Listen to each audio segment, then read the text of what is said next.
ഇതു പ്രിയവന്ദനം. ഹൃദയത്തിൽ ചാരിച്ചൊരാത്മാർപ്പണം.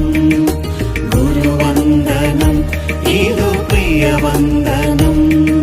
നാവിലെന്നാദ്യമായ അക്ഷരമെഴുതിക്കൊണ്ടറിവിന്റെ ലോകം തുറന്നവരേ, അക്ഷരത്തെറ്റുകളില്ലാതെ ജീവിതം അർത്ഥം നിറച്ചൊരു ഗുരുനാഥരെ, ആദരപൂർവം കുമ്പിടുവാൻ ഹൃദയം തുറന്നുള്ള ഗുരുവന്ദനം.